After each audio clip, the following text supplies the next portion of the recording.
Dixo presenta Factor Kaiser con Max Kaiser. Dixo is back. Información trascendente con Max Kaiser. Factor de cambio. Factor Kaiser.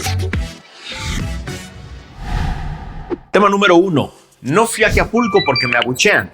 Confiesa López desde Badiraguato, Sinaloa. Tema número 2. Siguen las expropiaciones de último momento por el tren militar. Tema número 3. El desmadre que armó Samuel en Nuevo León para cumplirle a López. Esos son los 3 temas que vamos a ver el día de hoy en el episodio 133 de Factor Kaiser. Hoy es miércoles 15 de noviembre, media semana. Todo se empieza a complicar y por eso es muy importante que estés pendiente de lo importante, que entiendas lo importante, que te olvides de aquellas cosas que son pasajeras y que no van a influir directamente en tu vida y entre todos nos pongamos a analizar las cosas que sí van a influir, que sí van a cambiar el presente y que van a moldear el camino al 2024. Por eso te pido que me ayudes a compartir esto por todos lados, que te suscribas al canal, que le mandes a aquellas personas que crees que deben entrarle a la política estos episodios que nos convierten a todos en un factor de cambio. Acompáñame a ver las 3 de hoy. Tema número 1. No fui a Acapulco porque me abuchean. Confiesa López desde Badiraguato, Sinaloa. En su mañanera del 8 de noviembre dijo muy enojado, cito: fui desde el primer día y recorrí todo. Y hablé con la gente. Y me di cuenta de todos los daños y de lo que había que hacerse para llevar a cabo el plan de reconstrucción y luego regresé y ahora voy de nuevo. En el episodio 130 de Factor Kaiser dijimos que eso era una burda e inhumana mentira. En su mañanera de ayer, finalmente López confesó lo que todos ya sabíamos. Esto lo hizo desde Badiraguato, Sinaloa, pueblo de 30,000 habitantes que ha visitado 7 veces ya en su sexenio, es decir, 7 veces más que Acapulco. ¿Qué habrá en Badiraguato? ¿Quién sabe? Confesó desde su pueblo favorito que no ha visitado Acapulco tras los daños causados por el huracán Otis, para evitar los provocadores y para que se cuide la investidura presidencial. Algo así dijo. Durante su homilia mañanera de ayer, López criticó que hay quienes solo buscan el espectáculo y que de anunciar una visita le mandarían provocadores junto con medios de comunicación. Dijo que no iba a exponerse porque no puede responder como Andrés Manuel y debe proteger la investidura. Cito al presidente más chillón y cobarde de la historia. No puedo exponerme. No es Andrés Manuel. Soy el presidente de México. Tengo que cuidar la investidura presidencial. No soy Andrés Manuel. Soy el presidente y no puedo permitir que nadie me ningunee. O sea, prestarme, caer en una provocación. Que eso solo es lo que quieren, respondió. También criticó que algunos medios de comunicación abrieron los micrófonos para que la gente lo insultara y que hubo quienes malinformaron al aumentar la cifra de personas fallecidas tras el paso del huracán. En resumen, la víctima principal del huracán Otis es él. Nadie ha sufrido tanto como él por el huracán. Ni siquiera los más de 350 muertos que reportan las funerarias, ni sus familias, ni las personas que lo perdieron todo. No, el afectado es él. Por cierto, respecto de las 350 muertes reportadas por la agencia Quadratín, que aquí referimos el lunes pasado, hoy la señorita de la voz angustiada en esa sección de las mentiras del Palacio dijo que esa noticia era para afectar a López. Aseguró que quienes habíamos hecho referencia a esta información solo queríamos afectar la inmaculada imagen del gobierno. Y así, seguimos sin saber cuántas muertes ocasionó el huracán, ni quiénes son, ni cómo ni por qué murieron. Para todo Acapulco, la cifra oficial de 48 muertos que reporta el gobierno es absolutamente absurda. Las referencias del olor de quienes han recorrido las calles es brutal. Buzos de la Armada de México y privados siguen buscando embarcaciones y a personas desaparecidas. Sin embargo, para López y su lectora de mentiras oficiales, lo único que importa es cómo le impacta el número de muertos a él, a su gobierno. ¿Quién llora por los muertos de Acapulco? ¿Quién marcha por los muertos de Acapulco? ¿Quién exige justicia, respuestas, responsabilidad y claridad sobre los muertos de Acapulco? ¿Por qué dejamos que el gobierno miente impunemente sobre las víctimas de esta tragedia como lo hizo en la pandemia. A ver, hablando de mentiras impunes, además de inhumanas, el portal Animal Político cachó hoy a López en otra burda mentira sobre Acapulco. Su mañanera del 13 de noviembre, el mentiroso compulsivo dijo, cito, se ha avanzado mucho en la entrega de los enseres domésticos, estufas, refrigeradores, camas, licuadoras, vajillas y demás. Ya se están entregando diariamente un promedio de 2,000, 3,000 paquetes. Eso dijo. El sabueso de portal Animal Político descubrió que esta es una burda mentira, ruin además, porque hasta el lunes 13 de noviembre el Ejército y la Guardia Nacional habían entregado un promedio de 622 paquetes diarios de enseres domésticos a familias de damnificados por Otis en Coyuca y Acapulco, según las cifras del propio gobierno, no 2,000 ni 3,000 paquetes como afirmó el mandatario. En tanto, Chuchito Ramírez, el vocero del gobierno, publicó en su Twitter que han sido 250,000 hogares censados. Distribuimos 250,000 paquetes de enseres domésticos, 549,000 despensas, siendo que la cifra de 250,000 es la meta que según López se alcanzaría en diciembre y el número de despensas ni se acerca a lo entregado hasta ahora. El gobierno se planteó entregar 250,000 paquetes de enseres a damnificados en Guerrero y en los primeros 7 días suman 4,300, el 1.7% de la meta. La cifra mencionada por López del 13 de noviembre no concuerda con los paquetes entregados, solo se acerca a la cifra de piezas. A la fecha se entregaron 4,360 paquetes de enseres domésticos y cada uno consta de 5 piezas, por lo que se han distribuido 21,800 enseres domésticos, lo que da un promedio de 3,114 piezas entregadas de manera diaria. Mentir de todo, mentir diario, mentir sobre los temas más sensibles, mentir impunemente.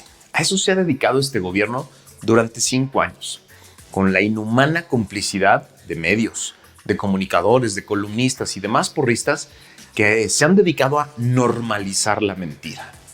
Pero los estamos viendo, a todos ustedes, y nunca los vamos a olvidar. Tema número 2. Siguen las expropiaciones de último momento por el tren militar. En ningún país desarrollado se construye un tren si no se tiene el derecho de vía de todo el trayecto que va a recorrer. No es posible generar un buen proyecto de obra pública, ni presupuestal, ni financiero, si no se tiene la posesión legal de todos los terrenos por donde va a pasar el tren. Es lógico. Pero el tren militar nunca fue un buen proyecto. Es solo un capricho multimillonario de un señor que necesita muchos juguetes nuevos para calmar su ego lastimado.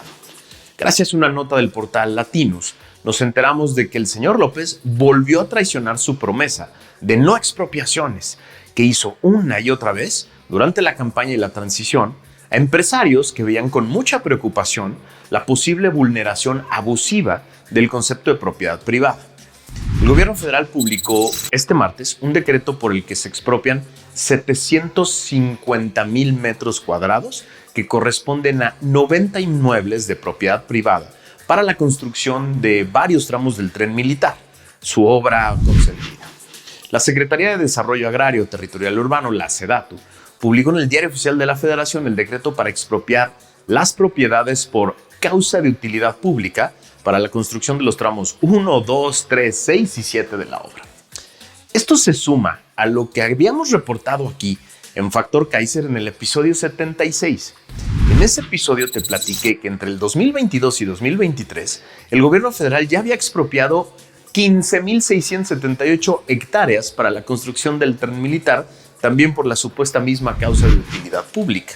Aunque el presidente López prometió, otra vez, como presidente electo, que no sería necesario expropiar. En ese momento, durante el episodio 76, te platicaba que eran, hasta el momento, 28 decretos publicados en el Diario Oficial de la Federación, 27 de ellos que le otorgaron 631 hectáreas y 5 millones de metros cuadrados en total a Fonatur por el tren militar.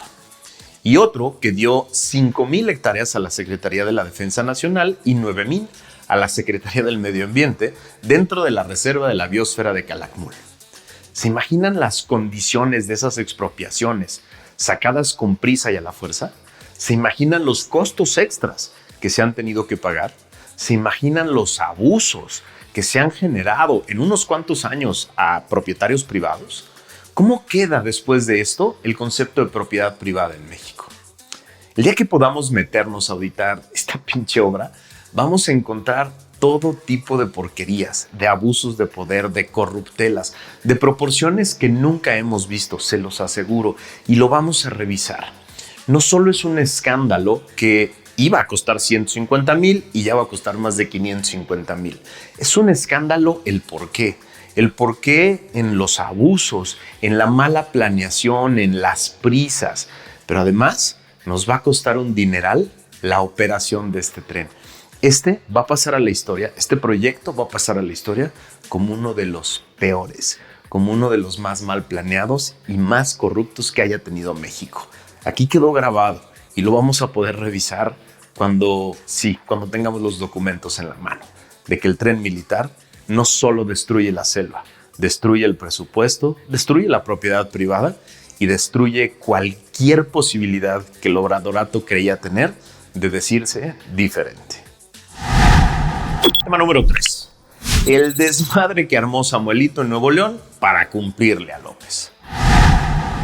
Prometió en varias entrevistas durante su campaña y ya como gobernador electo que él no era el Bronco y que él sí acabaría su sexenio como gobernador.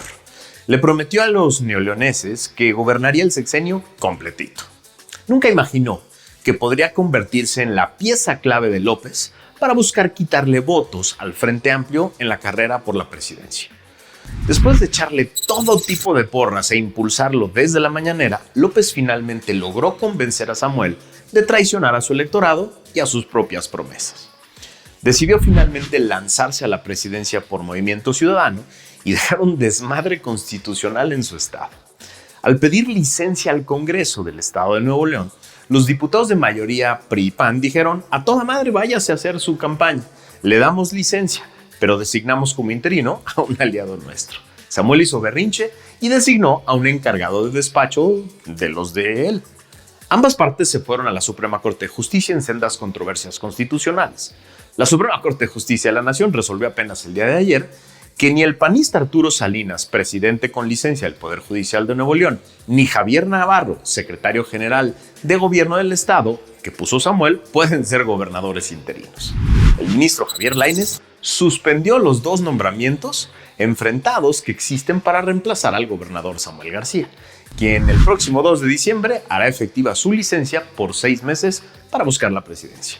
Lainez, además, rechazó la petición del emesista para frenar cualquier otro nombramiento del Congreso local con mayorías del PRI o del PAN, por lo que lo dejó en libertad para designar a un interino que no sea Salinas. El ministro Lainez suspendió, como lo solicitó Samuel, la designación como interino que hizo el legislativo estatal en favor del presidente con licencia del Tribunal Superior de Justicia, José Arturo Salinas Garza. Al mismo tiempo, suspendió el nombramiento del secretario de Gobierno de García, Javier Luis Navarro Velasco, como encargado del despacho, que el propio gobernador puso en su lugar de manera unilateral.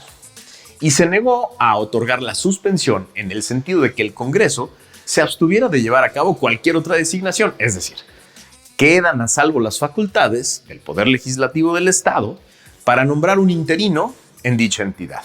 Eso explicó la Corte en un comunicado. A ver, como lo puse en un tuit apenas el día de antier. Para las personas serias y respetables que aún quedan en MC, yo lo que digo es esto. Millones de mexicanos tenemos como prioridad número 1 sacar al obradorato del poder, librarnos del populismo autoritario y antidemocrático que quiere destruir la democracia constitucional y quiere concentrar el poder para seguir abusando del poder. Así es muy sencilla la ecuación. Si ustedes deciden ponerse en medio de esa prioridad y se convierten en un estorbo y en parte del problema, nosotros no tenemos otra opción más que actuar en consecuencia. No les queda hacerse las víctimas ni acusar de intolerancia porque entienden esto perfectamente. Tampoco les queda hacerse los puros porque todos sus miembros son y han sido parte del sistema político al que ustedes llaman viejo. Todos. Suenan ridículos cuando pretenden venderse como una alternativa pura y nueva, porque son parte del sistema. Sería magnífico hacer una gran coalición por México con ustedes. Ahora, si deciden ser parte del problema, el voto útil les hará ver su error de manera muy sencilla. No es advertencia, simplemente es aviso. Muchos millones de mexicanos tenemos como única prioridad que el obradorato se vaya y construir una nueva alternativa. Si ustedes deciden ser un estorbo a esa prioridad, los mexicanos vamos a actuar en consecuencia con votos. Es así de fácil, no es amenaza, es nada más un atento aviso a tiempo.